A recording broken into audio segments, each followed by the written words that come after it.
2026 келген квалитет нұсқаның 4-сінің енді 15-ші есебінен 36-ші есебінен 50-ші есебіне дейін толық түсіндіретін боламын. Ендеше есептерді бастайық. 36-ші есебімізге бастайық. 35-ші есебімізден бастайды екенбіз. 35-ші есебімізден бастап кетейік. Дұрыс 6 бұрышты призманың барлық қырлары тең. Ал толық бет ауданы дейді. ТБ. Ал толық бет ауданы бізде 48 түбірасында 3 қосылған 72 деп берілген екен. Енді 6 бұрышты призма бүкіл қыр тең дейді. Онда биіктігі де сол деген сөз ғой. Міне, бір табаны екінші табаны астаса екеуі бірдей деген сөз ғой. Енді одан арқысыз кішкене ауыр болып жатыр, құрметті әріптестер. Осылай түсіндіре салайын. Бүкіл қыр тең дейді, биіктігі де тең деген сөз ғой. Енді әрбіреуін түсіндіріп кетейінші, неше табан болады деген сияқты. Мына бүкіл қыр тең болса А деп алайын, бәрі А. Онда осы бір үшбұрыштың ауданын табатын болсам, S1 деп табамын. Оның ауданы А квадрат түбірасын 3 бөлінген 4. Сонда мына жерде неше үшбұрыш бар? 6 бар. 6 бар, міне. 6 үшбұрыш. Мына табанда 6 бар. 2 табанды есептей салайық, 12. Онда жалпы табан аудан жалпы табан ауданын табу үшін ТТБ 2 табаны бірақ есептей салдым. Жалпы табан ауданын табу үшін 2 табан ауданы бірге есептедік. Мынау 6, мынау 12. 12 мен 6-ны 12-ге көбейтемін ауданды. 12 мен 4 қысқарса 3 түбірасында 3 А квадрат болады екен. Ал енді бүйір беттерін тоқтасақ, бүйір беттер мынандай болады. Мынандай А болады. Мынау да А. Бір бүйір бет. Екеуін жалғағанда бір бүйір бет осындай. Ол А квадрат болады. Осында неше бар? 6 А квадрат бар. Сонда бүйір беті бізде бүйір бет ауданы 6 А квадрат болады екен. Сонда екеуін әкеп қайтеміз, қосамыз. 6 А квадрат қосылған 3 түбірасында 3 А квадрат. Толық бет ауданы бізде 48 түбірасында 3 48 түбірасында 3 деген болады екен. Қосылған 72 деген болады екен. Түсінікті болды ма? Ал бізге несін тап деген қарайық. Бұл 35-ші есебімізде табан аудан тап депті. Табан ауданы оңай ғой. Бір табан таба саламыз, табан аудан тап деген екен. Ендеше бастайық. Бұл жерде бізде немен не қысқарады екен қарайық. Бұл бізде нешінші есеп болады? 35-ші есебіміз. 3-ті жақшаны сыртына шығарайық. Сонда 3А квадрат жақшаны сыртына шығарайын. 3А квадрат. Сонда бұл жерден 2 қосылған түбірасында 3 шығады екен. Ал бұл жерден біз нені шығарамыз? 3-ті жақшаны сыртына шығарып қысқарып жіберейінші. 16 түбірасында 3. 3-ке бөлетін болсақ, 72-ні 3-ке бөлетін болсақ қанша шығады екен? 24 шығады. Қосылған 24 шығады екен. 3-тер қысқарады. Сонда 2 қосылған түбірасында 3 А квадрат дейміз. Енді мына 16 түбірасында 3 қалды. Екеуінен тағы жіктеп көрейік. Бұл екеуінен нені жіктейміз? 8 түбірасында 3 жіктеп көрейік. 8 түбірасында 3 жіктейтін болсақ, бұл жерде 2 қалады, бұл жерде түбірасында 3 қалады екен. Жеке-жеке көбейсеңіздер тура шығады. Сонымен 2 түбірасында 3 пен 2 түбірасында 3 шығады, кетеді. А квадратымыз 8 түбірасында 3 шығады екен. Болды. Енді табан аудан тап дейді. Табан ауданы білесіздер, ТТБ табан аудан дейік. Ол табан аудан бізде А квадрат түбірасында 3 бөлінген 4-ті нешейміз? 4-ті 6 еселейміз. 6 А квадрат деп кете берсек болды. Неге? Мен жаңа 2 табан есептеп кеттім. Біреуді неше? Мынау 6-ау. 6-ға көбейтеміз. Түсінікті ма? Бұлай түсіндірек, шымдерге басқа реңмен жазайын. Бір табан ауданы бізде бір табан ауданы, бір үшбұрыштың ауданы, міне бір үшбұрыштың ауданы, міне бір үшбұрыштың ауданы бізде А квадрат түбірасында 3 бөлінген 4. Осыны 6 еселеймін. Табан ауданы табу үшін 6 еселесем, 6 мен 2 қысқарса 3 түбірасында 3 А квадрат бөлінген 2 шығады екен. А квадрат тауып қойдым, бұл жерге әкеп қоям. А квадрат тауып қойдым. Сонда А квадрат тауып қойсам, бұл жерге орнына қойсам, 8 мен 3 көбейтсе, А-ның орнына қоям, 8 түбірасында 3-тің қоямын. Сонда 8 мен 3 24 болады екен, түбірасында 3 болады, бөлінген 2 болады екен. Сонда бұл жерден тең 2 қысқарады, 12 36 деген мінездерін жауап шықты. Келесі есепке өтейік. Бұл бізде нешінші есеп? 35-36 есепке өтетін боламыз. 36 есебімізде қандай берілді? Міне телефон арқылы қарап отырмыз.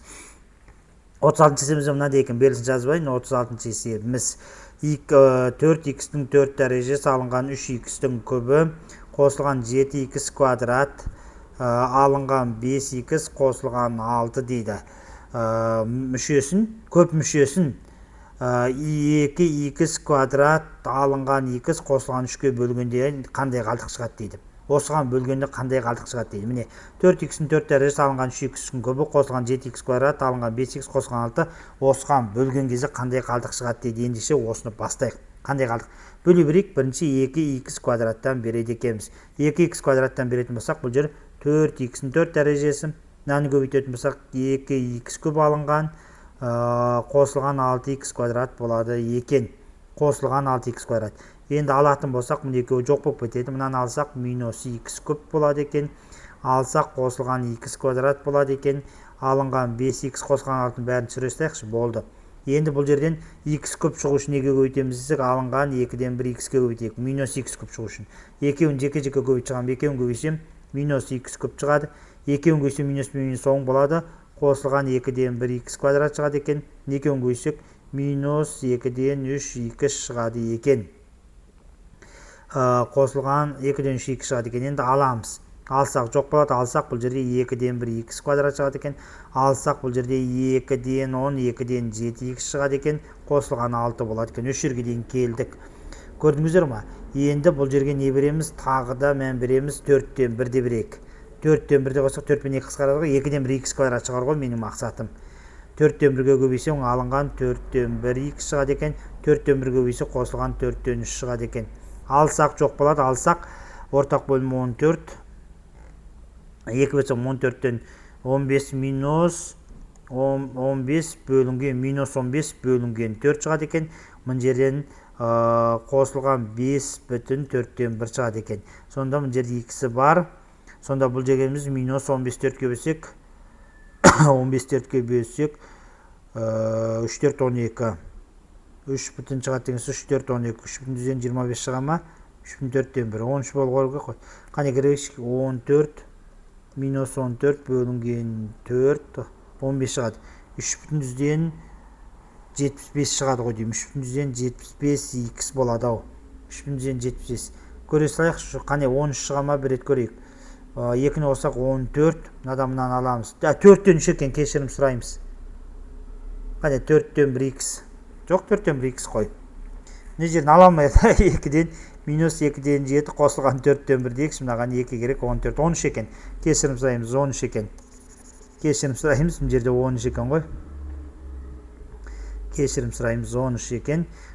Сонда бұл жерде 3 бүтін 125 деген шығады. 3 4 12 қой. 3 бүтін 125 х қосылған 5 бүтін 125 деген жауап шығады екен. Түсінікті болды ма? Онда келесі есептерге өтейік.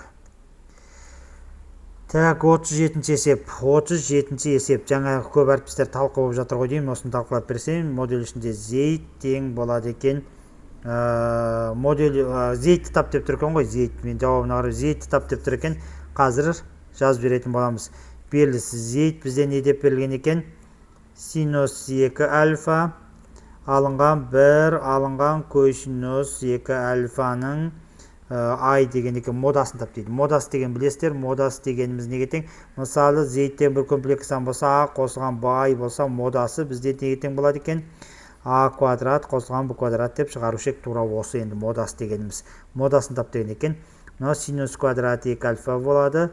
Қосылған болады. 1 алынған косинус 2 альфаның квадрат деп аламыз. Енді осыны квадратпен ашып көрейікші. Квадратпен ашатын болсақ, синус квадрат 2 альфа. Мына 1 алынған 2 косинус 2 альфа қосылған косинус квадрат 2 альфа болады екен. Мұны екеуін қоссақ не шығады? 1 шығады. 1-ге 1-ді қоссақ 2. Зейт дегеніміз тең болады екен. 2 алынған 2 косинус альфа екен. Косинус 2 альфа екен. Косинус 2 альфа.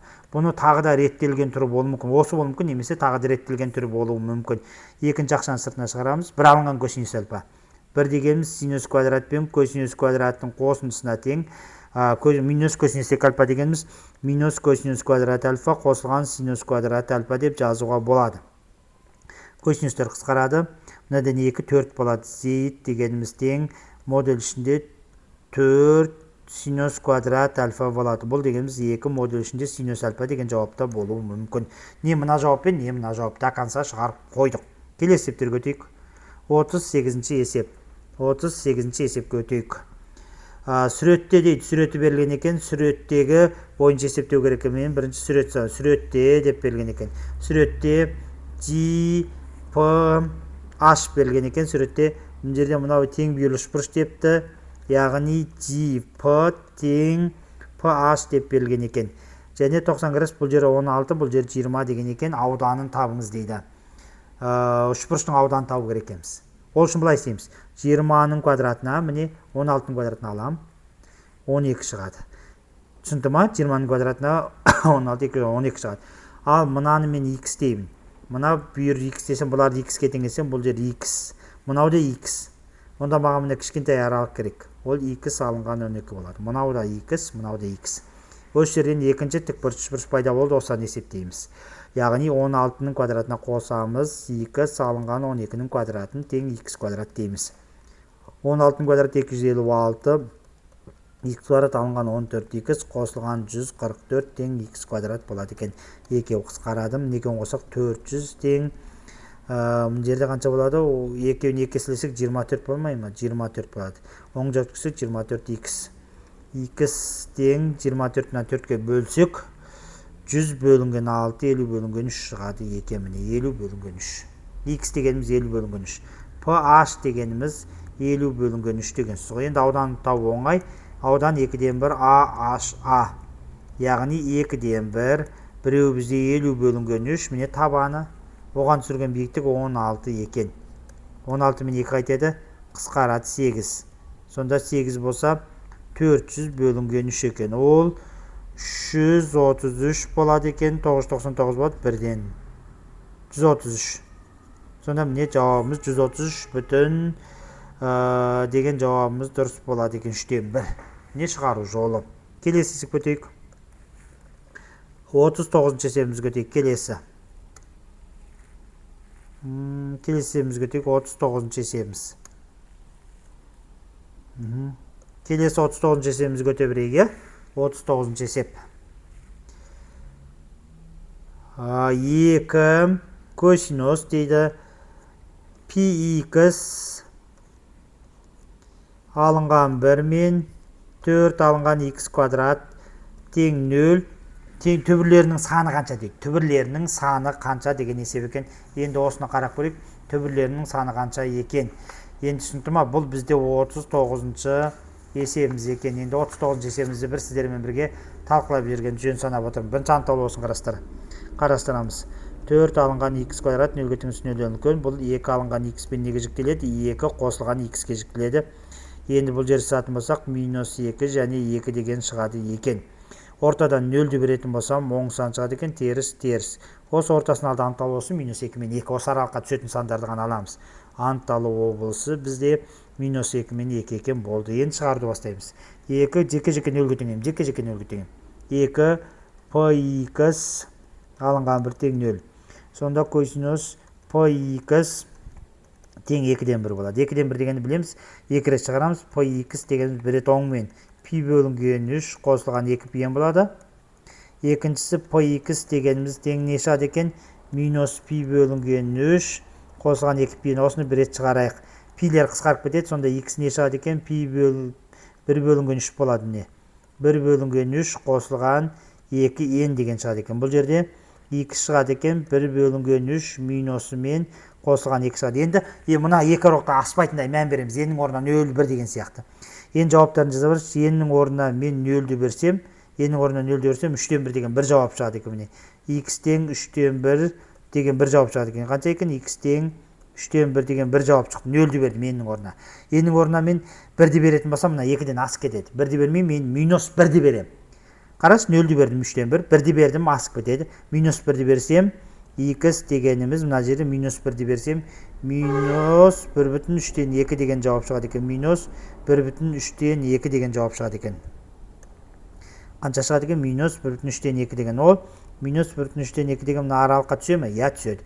Енді мынаған келейік. Мынаның орнына мен n дегені бар. n-нің орнына 0-ді берсем, минус 3-тен 1 шығады. Бір жауап шықты міне. Мынаның орнына қойып жатырмыз. Минус 3-тен 1 деген бір жауап.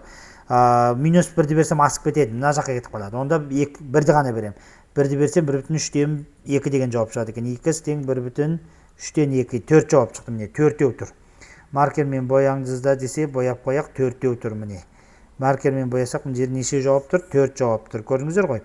Енді келесі екінші 0-ге теңейміз. 4 алынған x квадрат тең 0, сонда x тең 2 және x тең минус 2 деген 2 жауап. Сонда жалпы міне 4 міне 2 6 жауап екен. Жауап 6 деп табамыз. Келесі есеп көтейік. 40-ынчы есеп. 40-ынчы есепті бастайық. Мынандай дейді. 2 дүзім теңдеу 1, 2 дүзім теңдеу беріпті. Қосылған 2-ті, дейді. Және y тең 1 алынған 2-ті дейді. Z дегеніміз минус 1 қосылған 2-ті екен. 1 қосылған 2-ті, 1 алынған 2-ті, минус 1 қосылған 2-ті. Екінші x бөлінген 3, y алынған 1 бөлінген минус 2, z қосылған 2 бөлінген 3 дейді. Теңдеулері берілген түзулер өзара қалай орналасқан дейді. Өзара қалай орналасқан дейді. Осылардың орналасудың өзі жалпы жағдайдан алғанда 3 түрлі жағдай болады. Мен жазып берейінші. Келесіде басқасы келіп қап, сіздер отырып жүрмеңіз. 3 түрлі жағдай кезігеді. Біріншісі үлкен жақтан 3 түрлі жағдай. Бірінші коллинар болуы мүмкін. Коллинар болуының шарты мынандай: x1, x2 бағыттаушы векторлар, y1, y2, z1, z2 қандай болады? Осы тең болатын болса, онда l1 түзу l2 коллинар болады. Беттесу мүмкін, немесе коллинар болады. Ал енді бірінші жағдай, оны тексереміз. Екінші жағдай, егерде p1 перпендикуляр n бір нормальный векторға, p2 перпендикуляр нормальный векторға, және n1, n2 осы түзім бойында алған нүкте перпендикуляр болатын болса, ондар қиылысады. Ал егерде p1 перпендикуляр n, p2 перпендикуляр n, n1, n2 перпендикуляр болмайтын болса, n-ге олар айқас болады. Айқас деп жазған. Осы жолын қарау керексіздер, міндетті қарау керексіздер. Енді біріншісін тексерсек, бағыттаушы вектор m деген нүктелер табайық. Бірінші бағыттаушы вектор тылың алдындағы сандар. 2, минус 2 және 2. Бұл жерде бағыттаушы вектор астындағы сандар. 3, минус 2 бөлімдегі. Ал n1 нүкте дейді, бір нүктені ала салайық. n1 нүкте қандай екен білмеймін. Жерін тының орнына мен бір сан бере салсам болғаны. Тының орнына бір келген бір тұрақты сан берем. Тының орнына бәріне 0-ді бере салайын. 0-ді берсем 1-ге тең, минус 1-ге тең. Бұл жерде 1 деген санға тең есе аламын. Әрбіреуін жеке-жеке 1-ге тең m2-ні табуға болады. 1-ге тең есем m2, 3-ге тең, мынаны 1-ге тең есем, 1-ге тең есем, мынаны әкеп екіншісін 1-ге тең есем, екіншісін 1-ге тең есем минус 2, оған бір минус 1 болады екен. Үшіншісін жегесем 3-тен 2-ні алсам 1 екен. 3 минус 1, 1 деген нүкте шығады екен. Маған енді осы екеуінен m1, m2 керек. Осын мына соңғыдан бастапқысын қайтем, аламын. 3-тен 1-ді алсам 2-ге тең болады екен. m1, m2-ні табайыншы. Мына минус 1-ден алсақ минус 2 болады екен, 2 болады екен. Міне тауып қойдым, болды. Енді бағыттаушы векторын бірге жазып алайыншы. Бағыттаушы векторлар бізде қандай? p1, 2, минус 2, 2. Енді қатынастарын салыстырамыз. Біріншісін қатынасы салсам, міне 2-нің 3-ке, минус 2-нің онда олар тең шықпайды екен. Онда біріншісін сызып тастайын. Біріншісі орындалмайды, тең шықпайды екен. Біріншісі орындалмайды. Неге тең шықпайды? Себебінен қатынасын салыстырамын. p2-нің 3-ке, минус 2-нің бәрі тең шығу керек, тең шықпайды. Енді онда қиылса ма, оған қараймыз. p2-ні жазамыз. 3, минус 2 және 3 екен. n векторы бізде абысы деп белгілеп алайық. Абысы көбейтетін болсақ, бұл жерден 2a алынған 2b қосылған 2-сі тең қанша? 0 шығады. Мына жерден 3a алынған 2b қосылған 3-сі тең 0 дейміз. Мына n векторына мынадар екеуінде де ұқсас перпендикуляр нормальный вектор деп аламын да, абысыны білмеймін қандай мән екен. Мінекі перпендикуляр деп аламын. Осылар жеке көбейтсем, көбейтінділері 0 болу керек. Енді оң жағына қосатын болсам, алсам, астан үстін алайыншы, астан үстін алатын болсам, бұл жерден a шығады екен. Жоқ болады, бұл жерден қосылғансы тең 0 екен. Бұдан a тең минусы. Кезілген сан бере берем. a-ның орнына 1-ді берсем, мысалы ойымда a тең 1 деп бердім. Бұл жерде өшіріп сайыншы, қазір сидір алмай қоймайын. a тең 1 деп берем. a тең 1 деп берейін. a-ның орнына 1-ді берсем, енді тең шығу үшін онда с дегеніміз минус 1-ге тең. Сының орнына минус 1 деп берем, 2 тең шығады. a мен бұны әкеп мына жерге орнына қойыншы. a-ның орнына 1-ді қоям, сының орнына минус 2-ні қоям, екеуі жоқ болып кетеді. Сонда b тең 0 шығады екен. Нормальный вектор тауып алдым. Нормальный вектор қандай екен? 1, 0, минус 1 ретімен жазам абысы. Ал m-ге перпендикуляр ма емес пе табу керекпін. m дегеніміз міне таптық. m ол 2, минус 2, 0. Перпендикуляр ма? Мына үшінші анықтау керек қой. Перпендикуляр ма? Мына перпендикуляр емес па? Перпендикуляр ма емес па? Соған қараймыз. Онда перпендикуляр болуының шарты қандай? Координаталарын көбейтіп көреміз. 2-ін көбейтсем 2 шығады. 2-ін көбейтсем 0 шығады. Міне 2-ін көбейтсем минус 2 шығады. Сонымен 0 шықты. 0 болса перпендикуляр. Онда мынау орындалып тұр. Мынау да орындалмайды деген сөз, ортасы орындалып тұр. Онда қиылысады. Жауап қиылысады дейміз. Түсінікті деген сенімдемін. Онда келесі есеп өтейік. Контекст есептер екен,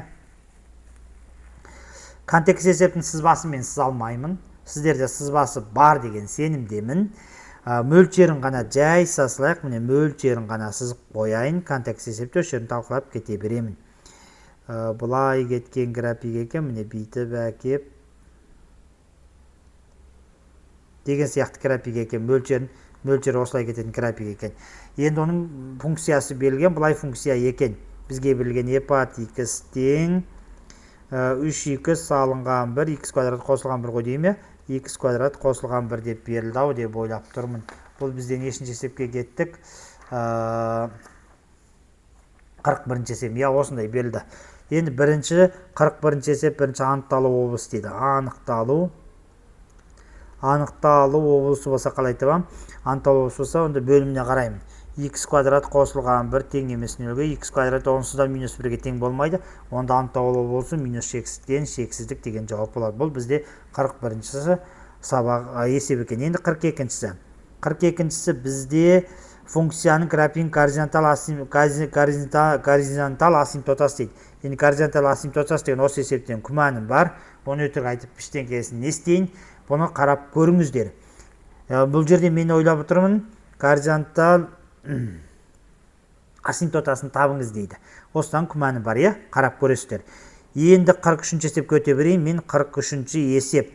43-ші есеп функцияның графикалық координаты ретінде. Енді функцияның мәндер жиын тап дейді. Осы қате болуы мүмкін. Осыны зерттеп көру керек. Мүмкін берілісі басқа, білмеймін енді. Келесі 43-ші есепті қарайық. Функцияның графикалық несін мәндер жиынын табыңыз дейді. Мәндер жиынын тап дейді. Функцияның мәндер жиын тап десе бұлай. Антауыз қарасылаған мәндер жиын тап десе кері функция таба саласыздар. 3x салынған 1, x квадрат қосылған 1 дейміз. Енді пропорция жасайтын болсақ, бұл жерде x квадрат y қосылған y дейді. x квадрат y қосылған y дейді. Тең 3x салынған 1 дейміз. Енді бір жаққа өткізетін болсам, x квадрат мына оң жаққа өтесін салынған 3x y алынған 1 болады екен. Осы жерін дискриминант тексерем. Д бізде 0-ге тең немесе 0-ден үлкен болу керек. Сонда мәндер жиыны шығады. Д дегеніміз, енді қарайық, Д дегеніміз не десе? Д дегеніміз b квадрат алынған 4 асы 0-ге тең немесе 0-ден үлкен болу керек. Б дегеніміз 3 квадраты 9 алынған 4. А дегеніміз y, С дегеніміз y алынған 1 тең 0 екен. Жаққа өткенде қосылған 1 болады екен ғой. Қосылған 1 екен. Тең 0 екен. Сонда бұл жерден не шығады екен дегенде есептеп көрейік. Бұл жерден 4 минусқа көйтеріміз қалай. Реттесек 4y минусқа көйтерсек реттесек минус қосылған 4y алынған 9 деген 0 шығады екен. Бірінші минуспен шығады. Бұлай шығады. Енді бәрін реттекші. Міне минусқа көбейтем. Минусқа өткенде бағыт өзгереді. Бірінші ашып алайық, сіздегі ағайын қалай болып кетті, сіз өте сөйлеп кеттіңіз деп жатама әріптестеріміз. 4y квадрат алынған 4y 0-ден үлкен. Минусқа көбейтеретін болсақ 4y квадрат қосылған 4y алынған 9 0-ге тең 0-ден кіші деген шығады екен. Осы жерден дискриминант тексерсеңіздер ғана болды. Дискриминант тексерсеңіздер 4-тің квадраты 16 қосылған 4 9 36 14-ге өсек 72 144 болады екен. Қане есептей салайық, 144 160 болады екен. 160 екен. Енді шығарсақ минус 4 плюс минус 160 деген 4 пен 16 мен 10-ді. 16-тан 4-ті бұрасында 10 шығады екен, бөлінген 8 екен. Енді болды, 4-ге қысқарт беретін болсақ, реттейтін болсақ, 4-ге қысқарсақ бұлай шығады екен. Бұл жерден минус 1, 4-ге қысқарсақ минус 1, алынған түбірасында 10 бөлінген 2 болады екен. Енді екіншісінен қандай екен? Минус 1 қосылған түбірасында 10 бөлінген 2 шығады екен. Енді ортасына ақтасынан 10 теріс 10 болады. Бізге 0-ден кіші аралық керек, сонда осы екеуінің аралығы деген жауап шығады екен. Міне осының екеуінің аралығы деген біздің іздеген жауабымыз дұрыс болады екен, екеуде тік жақша. Түсінді ма? Мына сұрақта мен күмәнім болып жатыр. Енді сіздерге айтып жатырмын, зерттеп қарап көрейін. Мен сіздерді сіздермен талқылап жатырмын. Түсінді ғой, асимптота деген білесіздер, жақындасу сызығы. Енді квантеске кіріп жатқан әріптестер біледі. Түсінді ғой, құрметті әріптестер, бұл жерде. Бұл жерде енді мына график мен ойлап жатырмын, y-ге жақындайды, сол себепті жауабында y тең 0 деп алды деп. Бірақ енді мен өзім зерттеп қарау керекпін. Жақсы, онда біз келесі есептерге өтейік. Келесі есептерін өтейік. График түсінікті деген сенімдемін. Келесі есептерге өтейік. Бізде қанша есепке келдік? 44-ші есеп. 44-ші есеп бізге несін тап дейді? 44-ші есеп туындысын табу керек екен біз. Онда туындысын табайық. 44-ші жаңағы есептің 44-ші туындысы функция. Ол енді оңай ғой. Таппай қойсақ та сіздер емен еркін табатын есептер, иә. Бірінші бөлу туындысы 3х алынған 1-дің туындысы x квадрат қосылған 1 алынған 3х алынған 1 өзі жазылады, x квадрат қосылған 1-дің туындысы дей салайық. Бөлімде x квадрат қосылған 1-дің квадраты болады екен. Туындыны реттейтін болсақ 3х-ның туындысынан 3 шығады, 3x квадрат қосылған 1 болады екен. Бұл жерін реттесек, мұнаның туындысынан 2x шығады, минус 2x 3х алынған 1 болады екен. Астында x-ның 4 дәрежесі қосылған 2x квадрат қосылған 1 болады. Жақсы. Енді реттесек 3x квадрат болады екен.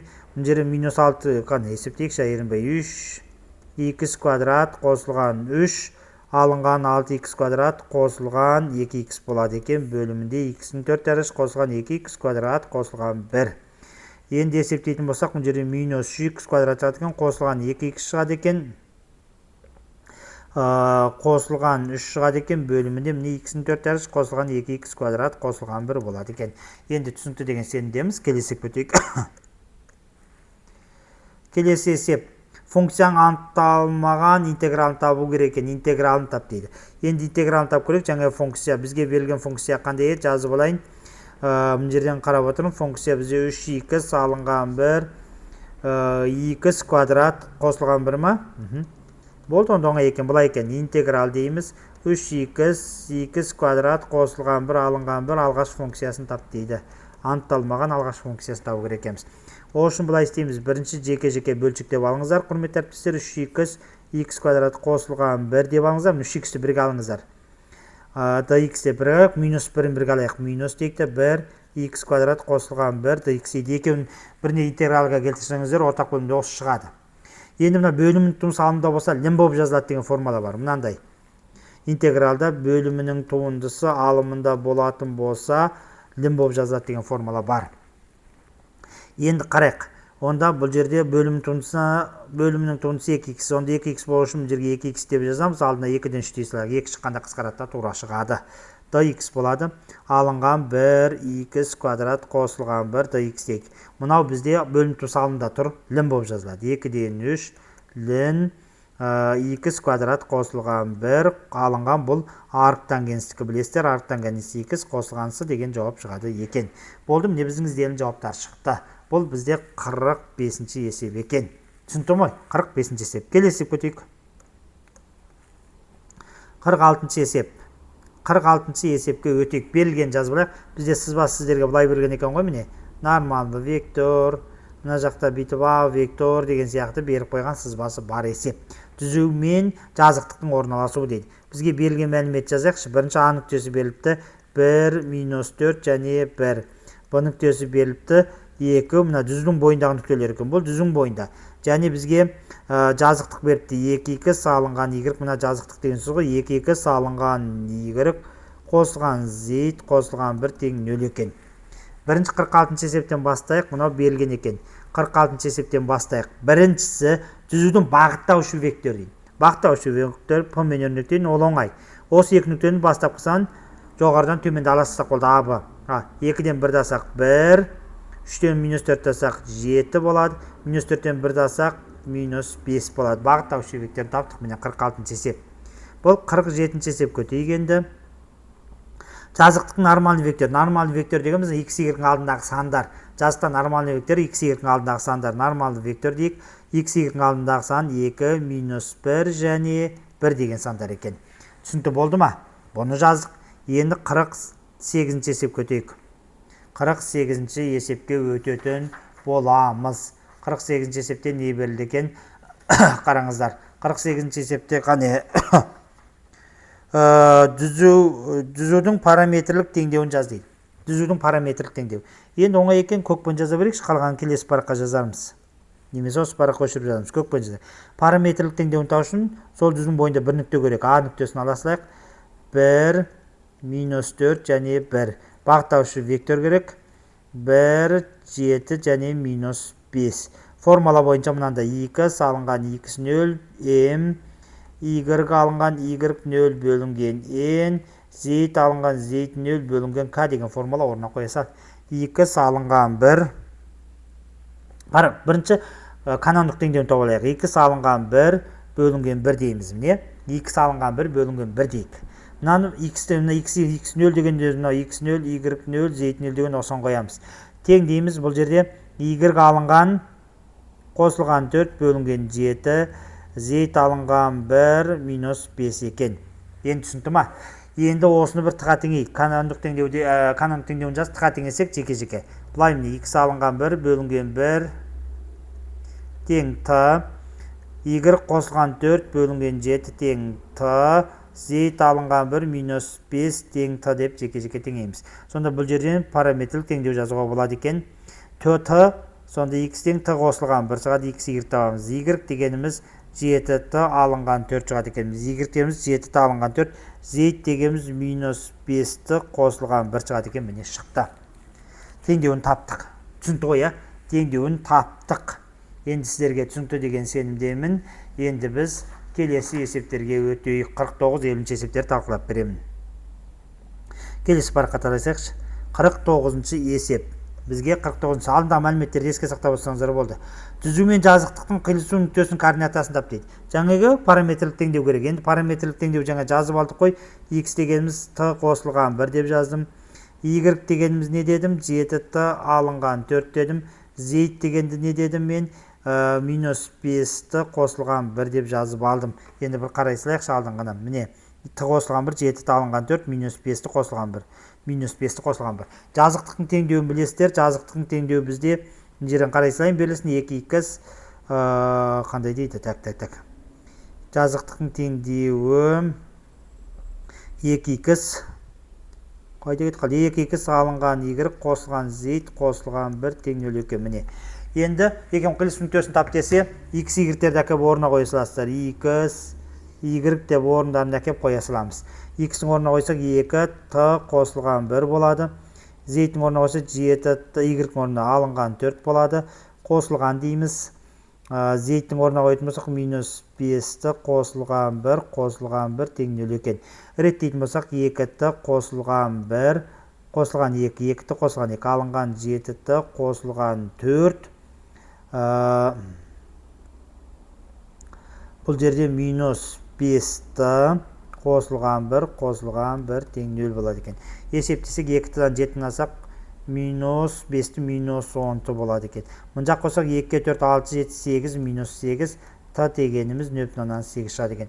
Т-ны әкелемізден жеке-жеке мыналардың орнына қайтадан қойып шығамыз. Т-ны x y тау керек болса ғой. X дегеніміз т-ның орнына 0,8 қойсам 1,8, y дегеніміз 0,8 қойсам 7, 8, 56, 1,6 болады екен. Z дегеніміз 0,8 қойсам 4 болады, минус 3 болады екен. Үшеуінің қосындысы тап дейді. Осы координатаның қосындысы. 1,8 қосылған 1,6 алынған 3 екен. Сонда бұл жерден 2,8, 3,4 тең 0,4 деген жауап шығады екен.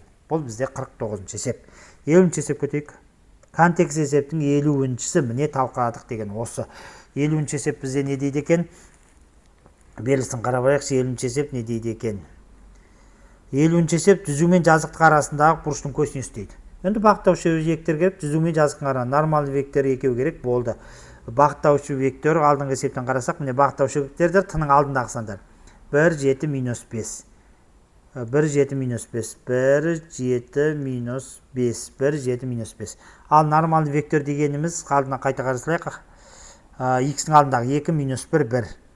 2, минус 1, 1. 2, минус 1 және 1 екен.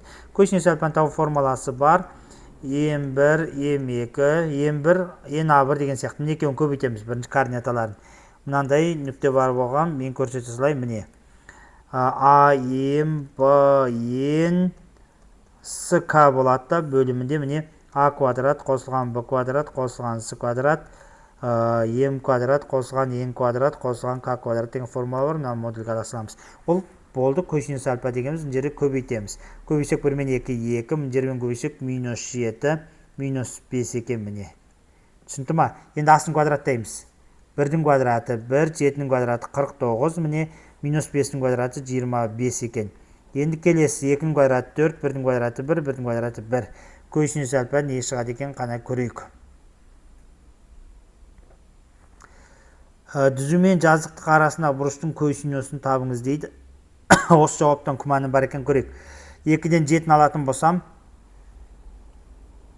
басында белгісі дұрыс па екен, қарайсайықшы. Түзудің бағыттау шектері 2-ден 1 жасақ 1, 3-ден 4 7, минус 5 дұрыс. Ал бұл жерде нормалды вектор 2, минус 1, 1. Көбейткеніміз дұрыс, барлығы дұрыс. Мынадан 10 шығады екен. Енді мынадан көрейік. 50, 75, 5 түбір асында 3 шығады. Мынадан түбір асында 6 шығады. Сонда 10, бұл жерде 10 мен 5 қайтеді. 10 мен 5 қайтеді, бізде қысқарады. 10 мен 5 қысқарсам жерде 2 дейсек, 10 мен 5 қысқарса 2 болады екен. Мына жерде түбір асында 18 қалды. 18 деген 9 мен 3 түбір асында 2 болады. Сонда ерасаттан құтылсақ, 3 түбір асында 2 деген жауап болу керек екен. 3 түбір асында 7 емес, 3 түбір асында 2 қой деймін. Өйткені ерасаттан құтылсақ, түбір асында 2, түбір асында 2 болады. 3 түбір асында 2 деген жауап болу керек екен. Түсінікті болды деген сенімдемін. Сіздерге сәттілік тілеймін.